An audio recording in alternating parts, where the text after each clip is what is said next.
The views and opinions of the following program is not necessarily those of WOKB, staff, and management of Unity Broadcasting. Let's go. I don't know what you're going through, but we stopped by to tell you that what's in front of you is bigger than what's behind you. Your destiny, your promise, your future. You might as well shout before you get it, because God sent me here to tell you that what he has for you is gonna be big. I believe That it's my season. that it's my season. You ought to declare that over your own life. I just love Say, this I song. believe I It's believe just a good worship song, no matter what you're that going it's through. my time. that it's my time. It's my time. It's my time. And I can feel it. And I can feel it. Say breakthrough. You know, sometimes I walk around the office and I play this song and I'm just praying and worshiping. Anticipating.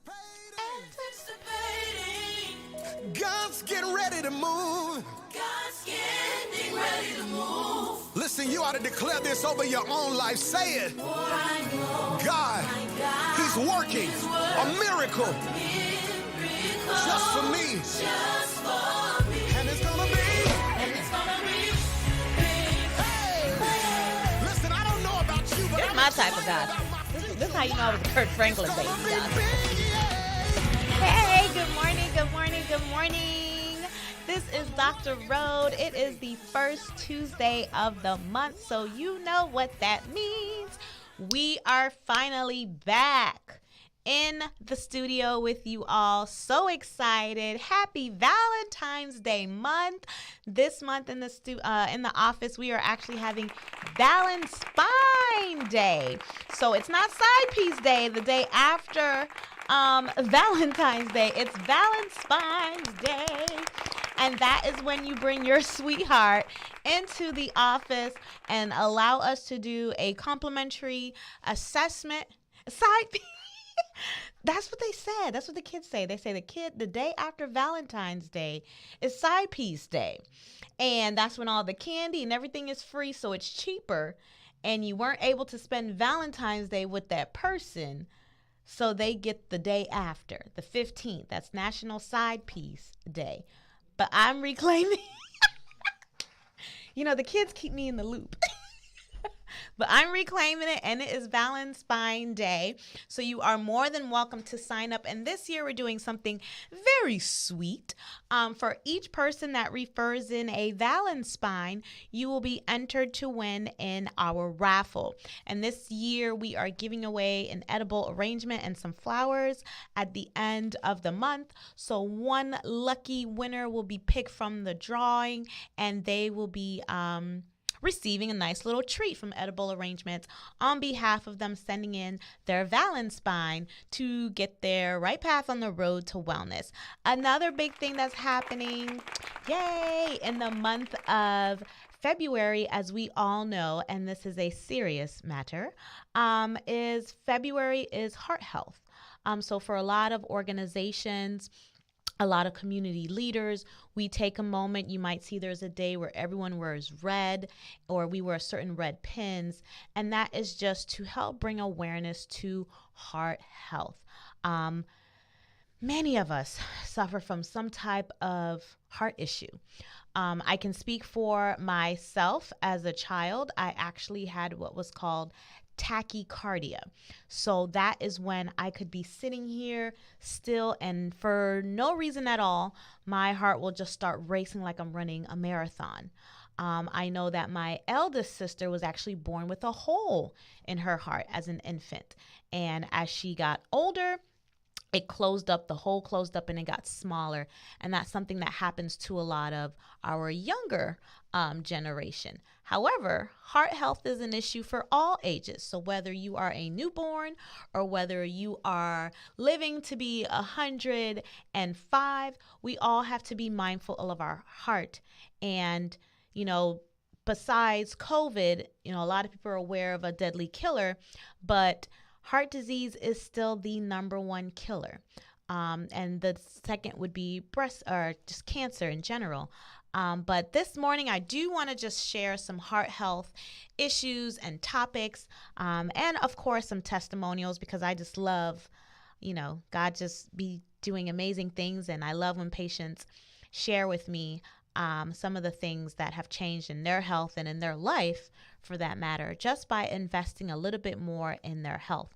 And while we're still in the new year, new me spirit, I definitely think that this is an important topic that we can all start doing something about right now. I don't want you to be a victim. I don't want you to say, if only I knew. So take down some notes. This could be helpful for you right now.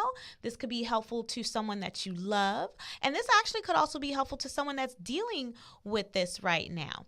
Okay. So of course, I love my facts. So I had to go on the journals and look up some of the number one facts for the year of 2022. This is when the facts are coming in. We haven't done the facts yet for 2023, clearly, because the year has just started. So as I just mentioned, heart disease is still the number one killer in the United States, not in other countries, in the United States alone. And that's technically because we have a big issue with hypertension. We have a big issue with diabetes, and those two are other organs, but they definitely work directly with the heart.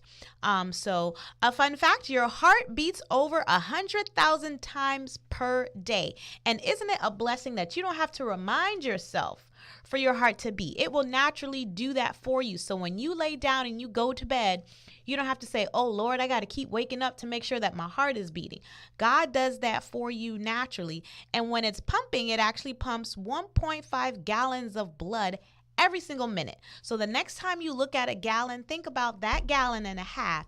Every single minute, your body has to pump that entire amount of blood from your heart down into all of the chambers that go down into your legs. It has to go back up against gravity, into your arms, into your lungs, into your stomach, to all of the veins and arteries, into your brain, for that blood to be supplied back to the heart to be recycled and filtered.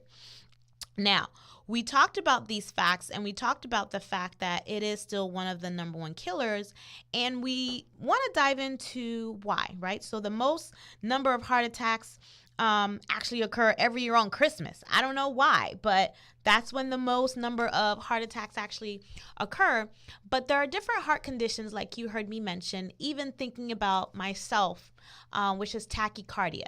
Tachycardia is when your heart is beating too fast. So that can lead to the 4 chambers in your heart, because you do have 4, that can lead to them being too filled. That can lead to them pushing too much and getting clogged.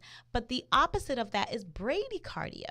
So that means that your heart is actually not beating fast enough. So a lot of times if we check someone's pulse and they say they have a light pulse, typically it's bradycardia.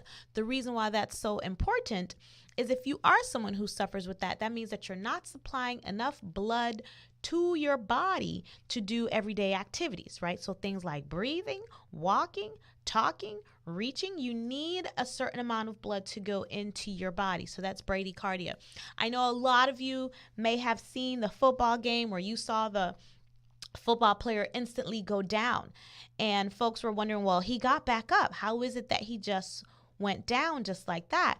And the brain is very smart. So the brain still, with that gallon and a half of blood that cycled through, said, okay, legs, get up. However, to take the first step, to take another breath, for the heart to continue to beat, the body did not produce another gallon and a half of blood after that last play for him to be able to get up again. And a lot of people were not aware, but you, unfortunately, you really watched a man die on live television. When you're in med school, they will teach you after 4 minutes, after 6 minutes, the brain does not return back to normal function. After 4 minutes, they typically call it. They did CPR on him for 9 minutes, and that includes what you saw and also with him getting in the ambulance. And as someone who works a lot of sporting events, I can tell you right now, I've seen a lot of carts. I've seen a lot of the doctors come out, but I have never seen an ambulance rush onto the middle of the field with the actual entire bus coming out. Even with terrible fractures, I've seen them kind of put them on a gurney and bring them over to the ambulance that's typically in the tunnel. But in all my years, I've never seen an ambulance truck rush out to the exact field. And it's amazing that it wasn't even the medical doctors. It was one of the staff members that was doing CPR that got there first to stabilize him. And, praise the Lord to a lot of smart doctors. They were able to sustain him in the ambulance. They were able to work on him once he got to the ER. And clearly, to me, that is the true definition of what happens when we unite and pray. But that's also a true definition of a walking miracle. And even with him coming back from that, he still had all of his cognitive function. So we talked about how after 4 minutes that you need you need 1.5 gallons of blood to cycle through your body, and that it pumps after 4 minutes. But if the brain doesn't get oxygen, it can no longer send a signal. And we have to remember that the signal passes through down your spinal cord. Okay, so if the brain is not getting the right amount of oxygen from the refreshed blood, it's not going to send that signal down, and that's how you lose a pulse. That's how someone passes away. So seeing that on TV a few weeks ago, I'm sure just like everyone else, I was like, my Lord. And I just started praying, because this is not something, again, that's always seen. But heart health happens every day, whether we want to take care of it or not. I remember there was someone that I worked with, and unfortunately his father passed away mowing the lawn.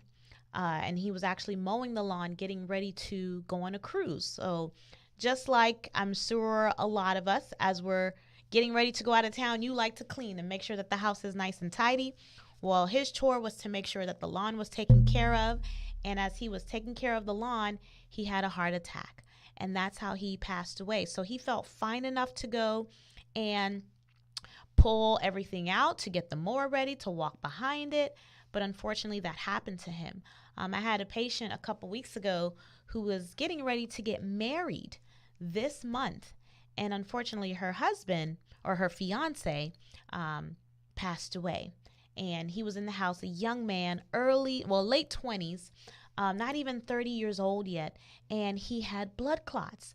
Again, this is also part of heart health, right? So he had clots in his legs, and they were traveling up, but he was unaware.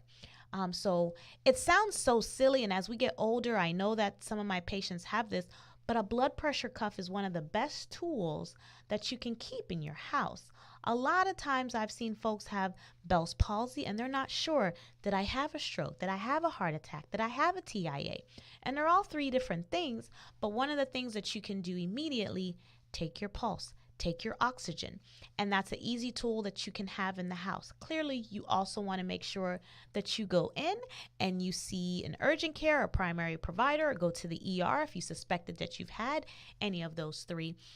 But at home, you can absolutely start that way. Now, some of the things that we hurt our heart health is what we eat.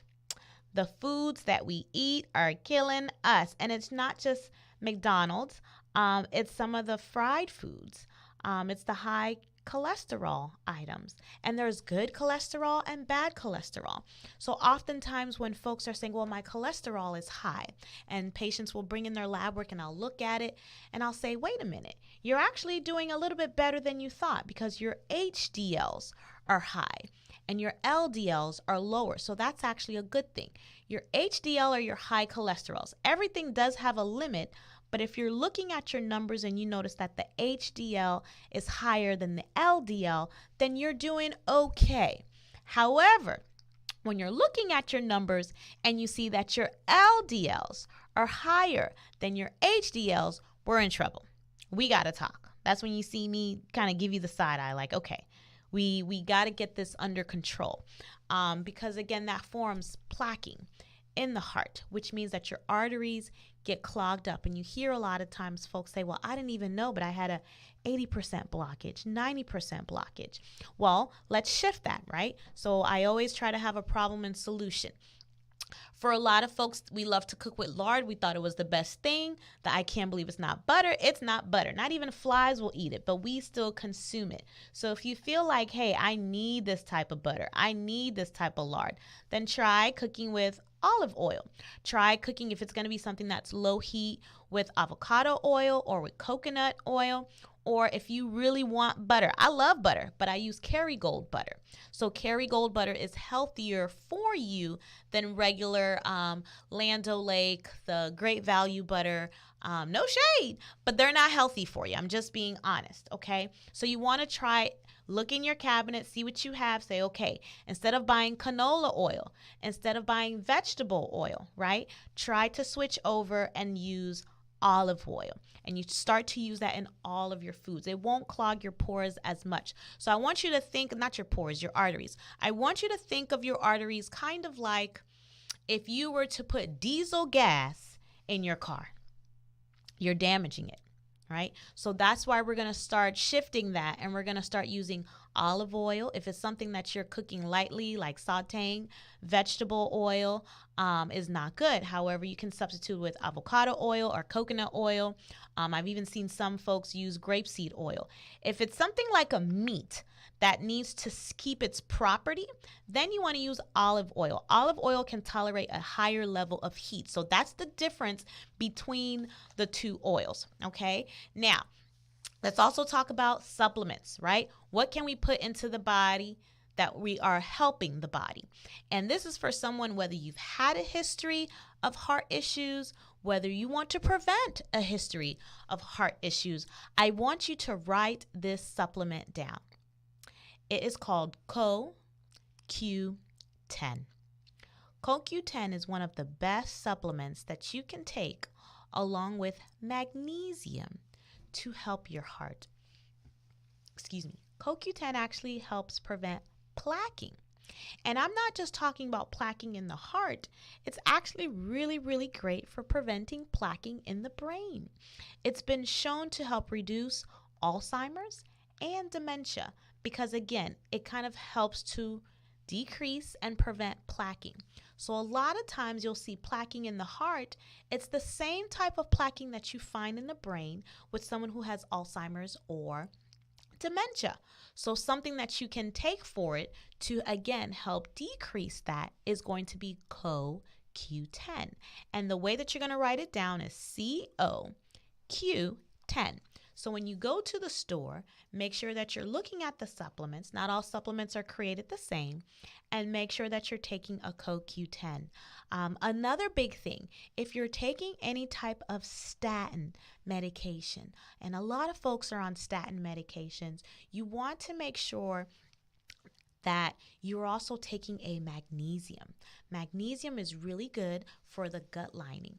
A lot of folks who take statins, some of them may be diabetic, and they lose a lot of that gut lining. They lose the ability to absorb. So an amazing supplement that you can take is going to be magnesium. All right. So far we have 2 supplements that we can take to help improve our heart health. We also have some cooking tips as far as things that we can use to cook our food to help our heart health.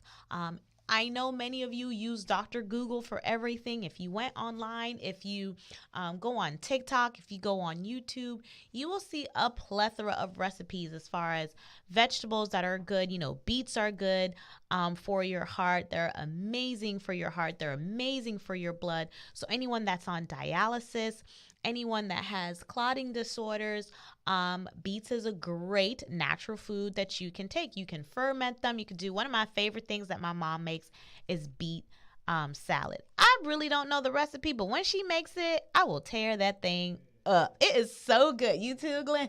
It's amazing. I need to find the recipe. But there are things that we can eat in our diet that taste amazing, that are good for you. And beet is one example. But you can take these types of foods to help. We know our leafy greens. We know our irons, but we can get a lot more specific. Again, using the resources that we have, but learning to use them in a positive way. So when you're coming in, you say, well, I read on Google. I'm always going to look at you and say, okay, well, what did you read on Google that can help you? What did you read on Google that you can be accounted for? Because the truth is, some folks are born, and it's not necessarily that they have lived an unhealthy lifestyle. It could be genetics as far as heart disease. It could just be the fact that they were born with a heart defect, which does which does happen for some folks. So you also want to ask yourself, okay, what can I do without going to my primary and my everyday lifestyle that I can start doing today to help my heart? And of course, this is something that we see time and time again in old and new, especially living in Florida, dealing with a lot of kids. I see it all the time as far as, hey, can they play sports? They have a heart issue. And a lot of the times, oftentimes, the answer is yes, but we do have to still monitor it. So I have my group of kids who I know have health histories. So when we're at sporting events, you'll notice that I'll say, okay, if I know that this child has asthma, if I know that they have an allergy, I tag their bag before every game. Because if something happens, I'm able to say, okay, where's Glenn's bag? I know exactly where it is. I tagged it. And then before the game starts, I have them show me. So whether they on some type of medication, whether they have an asthma pump or EpiPen, I say, I need to see it. I need to see where you put it in your bag that way, because every second counts. Just like this gentleman that went down at the football game, every second counts. So the same thing should go for anyone in your household that is dealing with any type of heart health issue. Every second counts. So if you know that they have a specific medication, supplement, routine that they should be on, whether it's, hey, you didn't go walking today, whether it's walking the dog, walking up and down in the house. I know Ocoee Mall has a great mall walkers group, some type of activity to help the heart pump. The heart is a muscle, right? So if you're not using that muscle, especially as you get older and you have health issues, guess what it does? It gets weaker. You heard me say earlier that the heart beats about 100 times a day. So if that heart is supposed to be beeping 100 times a day, that muscle should be active.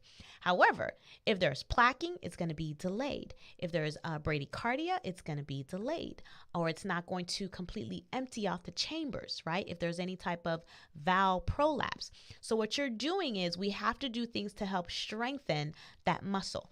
And that may look different for every type of person. For someone that's a little bit more active, like I know Glenn's son is a personal trainer. For him, it might take him more to get his heart rate up. However, for someone that sits all the time, literally walking from one side of the house to the other might be the beginning of, aerobic exercises for them that gets their heart rate up. But being consistent with it is key. So you don't have to initially just run to the gym and get on the elliptical and get on the treadmill, but you do have to start somewhere. And a little bit really goes a long way as long as we are consistent. Okay, that is the key to any type of transformation in your life, is just being consistent. All right, so I want to share the office phone number with you. And if you want to come in, if you want to refer your Valence Spine for heart health to come in and have an assessment, to have a complimentary evaluation and adjustment, refer out for x-rays if needed, you're going to write down this number. It's going to be 407-614-4441. That's 407-614-4441. You must call and say, I heard Dr. Rode on WOKB 1680 talking about Valence Spine or talking about heart health in order to be entered into the raffle, and then be prepared to share the contact information with the person that you are submitting in. I know we have 2 lines going, so if one of the lines is busy, be persistent, call back. If you leave a message, I promise you my staff will always call you back to schedule that appointment. Once again, that phone number is 407-614-4441. I want to thank you so much for listening. I hope that you all feel the love above, down, inside out. And I look forward to being back with you for what I'm calling March Madness. Have a lovely day. Your destiny, your promise, your future. You might as well shout before you get it, because God sent me here to tell you that what he has for you is gonna be big.